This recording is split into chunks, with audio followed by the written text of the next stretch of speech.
નરકાસુર નામનો અસુ એ રાજા સંસ્કૃત ભાષાનો જાણનારો પણ અર્થનો અનર્થ કરી કરીને સમાજમાં અધર્મ ફેલાવતો હતો. એ વેદની ઋચાનો અનર્થ કરી કરીને લોકોમાં અધર્મ ફેલાવતો હતો આ રાજા.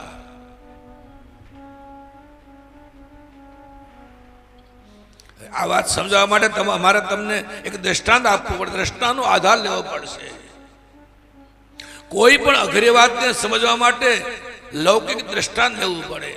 આ દ્રષ્ટાંત શબ્દ પણ સમજવા જેવો છે.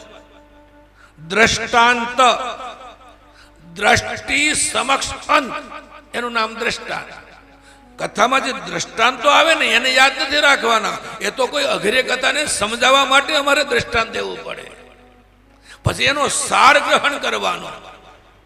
પણ અમે જોયું છે મોટા ભાગના લોકોને દ્રષ્ટાંત યાદ રહી જાય છે, સાર ભૂલાઈ જાય છે.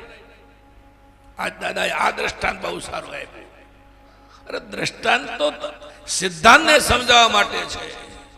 હવે આમાં મેં કીધું કે વેદની ઋચાનો સંસ્કૃતની વેદની ઋચાઓનો અર્થનો અનર્થ કરતો હતો. હવે કેમ કરતો હતો તને સમજાય નહીં, પણ જો દ્રષ્ટાંત આપો તો તરત સમજાઈ જાય.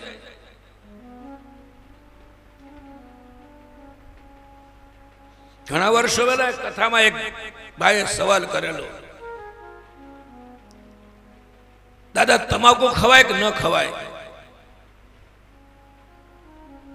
એટલે જે મેં આમ કેવા બીજો આ જો ભાઈ આમ આમ તો નહીં, ખવાય કે ન ખવાય? મેં કીધું ન ખવાય, હું નથી ખાતો. મને કે તમને ખબર જ નથી, તમાકુ ખવાય, શાસ્ત્રમાં લખ્યું છે. અરે તારી ભલી થાય, 6 વર્ષ ભણ્યો, મારે તો ક્યાં શાસ્ત્રમાં ભણવામાં આવ્યો નહીં. મને કે લખી લો શાસ્ત્ર, હું શ્લોક બોલું. તમાકુ તિલ માત્રેણ સુવર્ણદાન ફલપ્રદ ચપટે ચપટે ગોદાનમ પડે કે પાપનાશનમ. અરે તારી ભલી થાય. મને કે અર્થે લખી લો કે કથન કેવા થશે. તમાકુ તિલ માત્ર, તલના દાણા જેટલી તમાકુ ખાઈએ, સુવર્ણ દાન ફલપ્રદ, સોનાનું દાન કર્યું હોય ને આટલું પુણ્ય મળે. ચપટી ચપટી ગોદાન, એક ચપટી ભરીને ખાઈએ તો ગાયોનું દાન કર્યું આવું પુણ્ય મળે.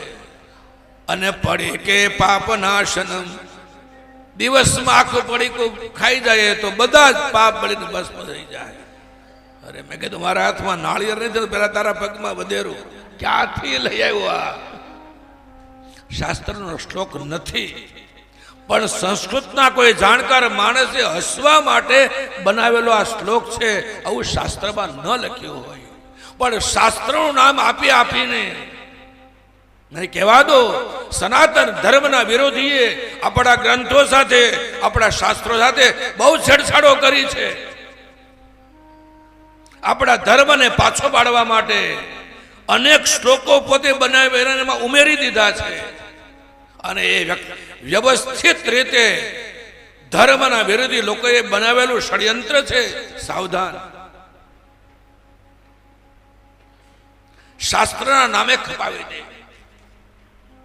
તો આવી રીતે સંસ્કૃત શ્લોકના અર્થના અનર્થ કરી અને નરકાસુર વેદની ઋચાનો ગેરઉપયોગ કરતો હતો. એ વેદની ઋચાને ભગવાને મુક્ત કરવા માટે નરકાસુરનો વધ કર્યો. આ એનો તાત્વિક